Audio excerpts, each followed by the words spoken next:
Oi para todo mundo, meu nome é Marcos Souza e esse é mais um vídeo do canal Sons Aleatórios. E hoje eu vou falar aqui de uma banda britânica ultra conhecida, porém os primeiros a trabalhos dessa banda hoje em dia estão bem obscurecidos porque essa formação é considerada inferior à formação clássica, mas eu gosto bastante dessa formação. Não vou dizer que é melhor porque não é. A formação clássica, que é a segunda formação, foi a que fez os trabalhos mais consistentes, mas eu acho que esses álbuns da primeira formação merecem audições mais frequentes. Estou falando do Deep Purple, uma banda aí que tem fãs no mundo inteiro, e os fãs costumam dividir as formações em Mark I, Mark II, e o Mark I, a formação original, gravou 3 álbuns entre 1968 e 1969, que estão aqui nessa caixinha aqui. Então temos aqui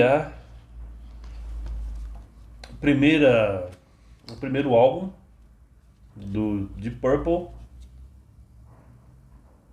Shades of Deep Purple, de 1968. A banda se formou ainda nesse ano de 68. E aqui, além do trio que ficou conhecido na formação clássica, do tecladista Jon Lord, esse aqui, do guitarrista Ritchie Blackmore e do baterista Ian Pace. Aqui tínhamos originalmente o baixista Nick Simper e o vocalista Rod Evans. Aqui ainda não tínhamos Ian Gillan nem Roger Glover, que viriam depois a formar o chamado Mark II, a formação clássica. Então aqui, uma das coisas que o pessoal mais usa para falar mal aqui da primeira formação do Deep Purple é que eles abusavam de covers. É verdade. Aqui temos praticamente 9 canções e 4 covers. Então, mas algumas covers foram muito boas, outras nem tanto, como vou exemplificar aqui. Então, esse Shades of the Purple começa com um instrumental da banda chamado And the Address, que apenas serve meio como uma vinheta de abertura para o primeiro clássico do Deep Purple, que é uma cover. Esse cover, essa canção foi cantada durante muito tempo, inclusive na fase do Ian Gillan, que não gostava de cantar canções da época em que ele ainda não era vocalista da banda, mas essa ele cantava, que é Hush, a ultra conhecida Hush, composta pelo Joe South, mas ficou mais conhecida na voz do Billy Joe Royal. Só que a versão do Deep Purple é infinitamente superior. O Billy Joe Royal lançou a canção em 67, no ano seguinte, primeiro em single, depois aqui foi incluída no álbum, a maravilhosa versão de Rush do Deep Purple. Para mim, a melhor versão de Rush que existe. O Kula Shaker, tempos depois, faria uma ótima versão também, mas a do Deep Purple para mim é insuperável. Depois temos uma composição interessante da banda, One More Rainy Day, que eu gosto da maneira como os instrumentos entram. Primeiro tem aí barulho de chuva, depois vem teclado, bateria, o baixo, a guitarra entrando por último. Eu gosto bastante dessa música. Depois temos um breve prelúdio instrumental aqui que abre caminho para I'm So Glad. Música do bluesman Skip James, lançada em 1931, mas ficou muito conhecido no mundo do rock pela versão do Cream, que está aí no Fresh Cream, o álbum de estreia do Cream, de 1966. E me perdoa aí o que pode parecer uma heresia, mas eu prefiro essa versão do Deep Purple. Eu acho que ela tem uma dinâmica mais agradável, ela é mais viva, mais vívida do que a versão do Cream, que eu acho meio fria. Aí é questão de opinião. Eu prefiro a versão do Deep Purple para I'm So Glad. Depois vem Mandrake Root, um instrumental meio psicodélico, querendo flertar com o hard aqui, mas o Deep Purple dessa fase não fazia hard rock de qualidade como fez depois com o Mark II, com Ian Gillan e Roger Glover na banda. Mas aqui temos uma prévia que poderia ser. Depois aqui o ponto baixo aqui para mim é Help, a versão dos Beatles. Eles fizeram outra versão dos Beatles também no álbum seguinte, que eu vou comentar aqui, mas nenhuma delas, para mim, valeu a pena. Essa versão de Help aqui é completamente dispensável, sinceramente. Mas depois temos ainda uma Love Help Me, da banda, que meio psicodelia Costa Oeste. E depois temos mais um cover, Hey Joe, um cover interessante de Hey Joe, apesar de que não se compara ao cover do Jimi Hendrix Experience, evidentemente. E não sei por que está acreditado como a própria banda como compositora de Hey Joe. Não, Hey Joe é do Tim Rose e inúmeras bandas aí, tanto nos Estados Unidos quanto na Inglaterra, fizeram um cover de Hey Joe. A do Jimi Hendrix ficou a mais conhecida, mas até os Byrds fizeram um cover de Hey Joe. E o Deep Purple também aqui. O segundo álbum, que vem em 69, The Book of Taliesin. Aqui. E aqui tem um gatefold aqui, com os integrantes da banda. E aqui fica um pouquinho mais pesado do que... A banda toca um pouco mais pesado do que no primeiro álbum, mas nada ainda propriamente hard rock. Temos aqui, abrindo o álbum, Listen, Learn, Read On. Uma faixa de psicodelia mais britânica, menos californiana, mais britânica, mais aquela psicodelia clássica inglesa. Depois um instrumental que eu acho bem legalzinho, chamado Wring That Neck, onde o Jon Lord brilha aqui nos teclados. Chega até a namorar com o krautrock, apesar do krautrock estava nascendo aqui nesse período. Depois temos uma cover também do Neil Diamond, do americano Neil Diamond, Kentucky Woman. Foi a única canção de Purple que chegou a alcançar nesse período, né, dessa fase, dessa formação, que chegou a aparecer aí em paradas de sucesso. É uma boa versão, eu gosto de Kentucky Woman, do jeito que eles cantam aqui. Depois temos um medley aqui que junta um instrumental Explosion com outra cover dos Beatles que também não foi bem sucedida, We Can Work It Out. Bem inferior ao original, é também completamente dispensável, poderia perfeitamente ter sido limado aqui do álbum. Depois temos duas canções próprias da banda, aqui de psicodelia mais pouquinho com o pé no hard, que é Shield. Shield é uma música que eu gosto bastante, tem uma dinâmica muito boa. E Anthem também. E termina com outro cover. Então o Deep Purple dessa fase, dessa formação, gostava de um cover, realmente. Que é River Deep Mountain High, uma cover do Phil Spector. Tem mais de 10 minutos, é uma cover bem épica aqui. E o Rich Blackmore, em alguns trechos, brilha na guitarra, apesar de ele ser bem mais contido nessa fase aqui do que na formação clássica. E várias pessoas também fizeram cover de River Deep Mountain High. Por exemplo, o Ike e Tina Turner e também o Eric Burdon and the Animals, que inclusive é a minha versão preferida de River Deep Mountain High é com o Eric Burdon and the Animals.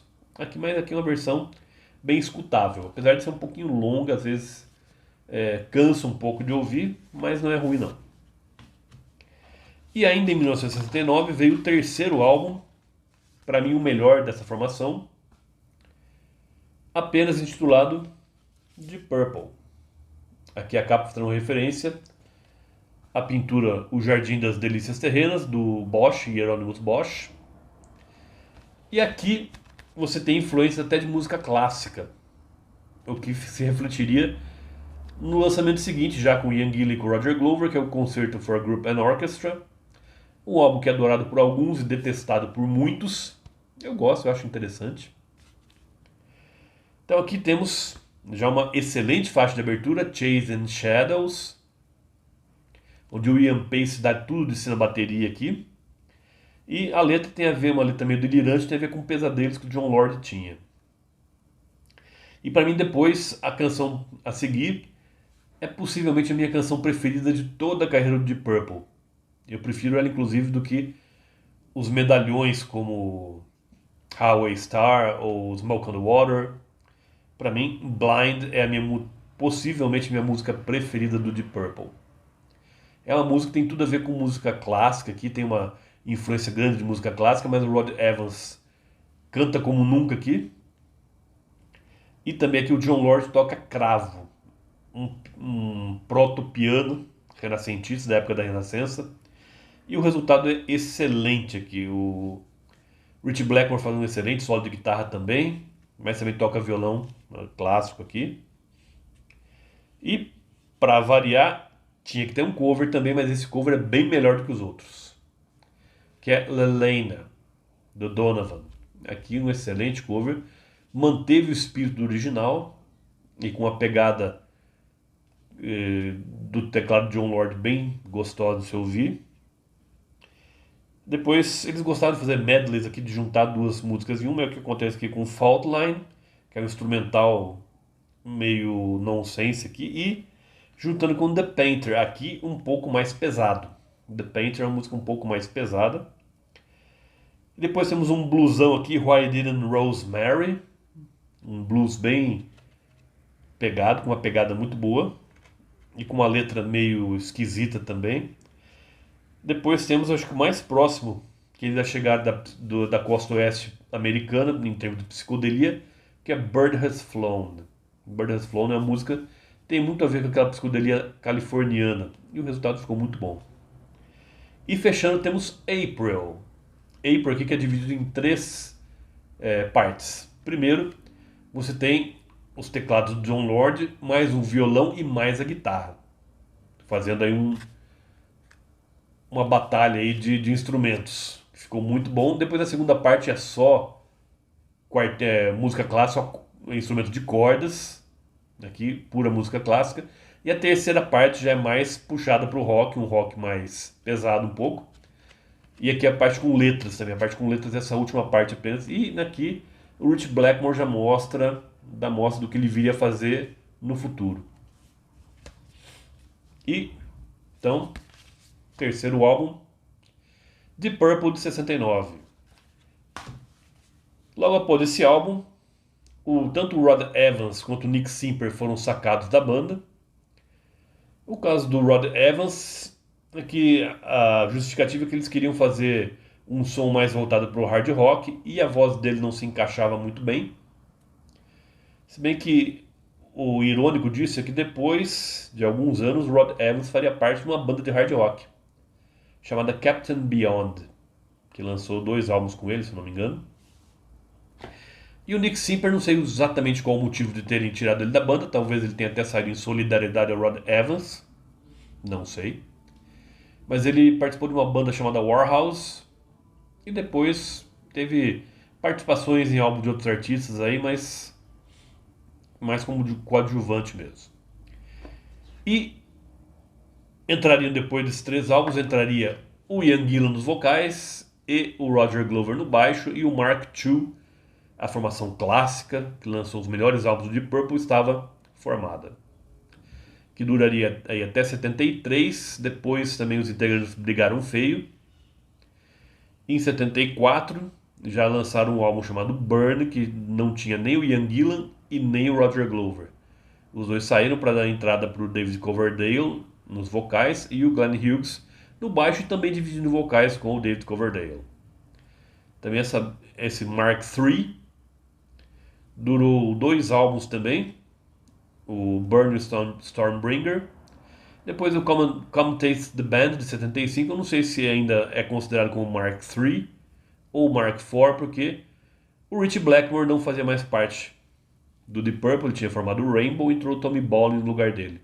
E depois disso a banda ficou inativa por muito tempo. Ela acabou e voltaria só em 84, se eu não me engano. 83, 84. E um caos interessante é que o Rod Evans, em 1980, quando o Deep Purple era considerado terminado, uma banda que tinha acabado, ele foi convencido por um picareta aí a juntar alguns músicos e fazer shows com o nome de Purple. Só que ele levou um belo de um processo judicial, não teve condições de pagar, e daí ele teve que abrir mão de todos os royalties da época em que ele foi integrante do Deep Purple. Olha a cabeça do cidadão fazer uma coisa dessa. Então, como eu disse, evidentemente isso aqui não é o melhor que o Deep Purple gravou, esses 3 álbuns aqui, mas merecem audições mais frequentes e não deve ser deixado de lado, na minha opinião. E lembra vocês, toda terça-feira tem vídeo novo aqui no canal. Por hoje eu fico por aqui. Vejo vocês na próxima terça-feira. Até lá.